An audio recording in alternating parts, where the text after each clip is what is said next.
प्रेम की व्याकुलता, एक अधूरी मगर प्रेरणादायक प्रेम कहानी। दिल को छूती इस कहानी के लेखक हैं कैलाश कुमार जैन बर्मिचा। लक्की एक साधारण सा लड़का था, मगर उसके सपने असाधारण थे। वो शहर के सबसे प्रतिष्ठित कॉलेज में पढ़ता था, जहां उसकी मुलाकात एक दिन निशा से हुई। निशा बेहद मासूम खुशमिजाज लड़की थी। निशा की मुस्कान किसी के भी दिल को धड़कने तेज कर सकती थी। शायद यही कारण था कि निशा की एक झलक ने लक्की को दीवाना सा बना दिया था। पहली बार जब लक्की ने उसे देखा तो जैसे समय थमसा गया। निशा की बातों में एक सादगी थी जो लक्की को उसकी ओर खींचती सी चली गई, और धीरे धीरे दोनों की दोस्ती गहरी होने लगी। लेकिन लक्की के दिल में ये दोस्ती कब प्रेम में बदल गई, उसे खुद ही इसका पता नहीं चला। संघर्ष यहाँ से शुरू होता है व्याकुलता का।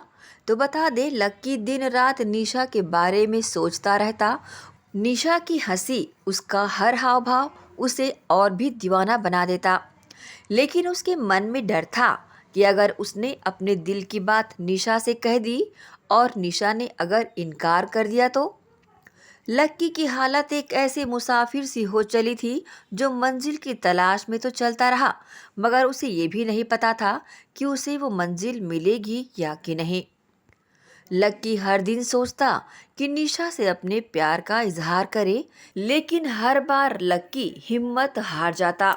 आखिरकार एक दिन उसने खुद को संभाला और निशा के सामने अपने दिल की बात कह डाली। लेकिन ये क्या, निशा ने मुस्कुराते हुए कहा, लक्की तुम बहुत अच्छे इंसान हो, मगर मैं तुम्हें सिर्फ एक अच्छा दोस्त मानती हूँ। इसके साथ ही निशा ने उसे जवाब दिया कि मेरा दिल किसी और के लिए धड़कता है।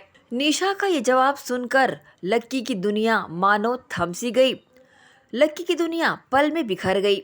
उसने जिस प्रेम को अपने जीवन का सपना बना लिया था, वह सपना पल भर में टूट चुका था। उसकी आंखों में आंसू आ गए, लेकिन उसने निशा के सामने उसे छलकने नहीं दिया। उसने मुस्कुराकर कहा, कोई बात नहीं निशा, तुम्हारी खुशी मेरे लिए सबसे ज़रूरी है। ये कहानी एक अधूरी प्रेम कहानी जरूर थी, लेकिन लक्की ने इससे एक बड़ी सीख ली। लक्की ने जाना कि सच्चा प्यार पाने से ज्यादा किसी की खुशी में अपनी खुशी ढूंढना महत्वपूर्ण होता है। लक्की ने अपने दर्द को अपनी प्रेरणा बना लिया और अपने करियर कमला मोटर्स के परिवहन विभाग पर ध्यान केंद्रित किया। इसके साथ ही कमला मोटर्स के मालिक संचालक को अपना आदर्श मान सालों बाद वह एक सफल लेखक बन गया, और उसकी कहानियां लोगों को प्रेम, त्याग और जीवन की सच्चाई का पाठ पढ़ाने लगी। इस कहानी से ये निष्कर्ष मिलता है कि प्रेम हमेशा पाना ही नहीं होता, बल्कि सच्चा प्रेम त्याग और समझदारी से भी जुड़ा होता है। कभी कभी हमारा प्यार हमें नहीं मिलता, मगर उसकी यादें हमें जीवन भर आगे बढ़ने की प्रेरणा देती है। दिल को छू लेने वाली इस कहानी के लेखक हैं कैलाश कुमार जैन बर्मिचा। अपनी कलम से इन्होंने इस कहानी की रचना की है।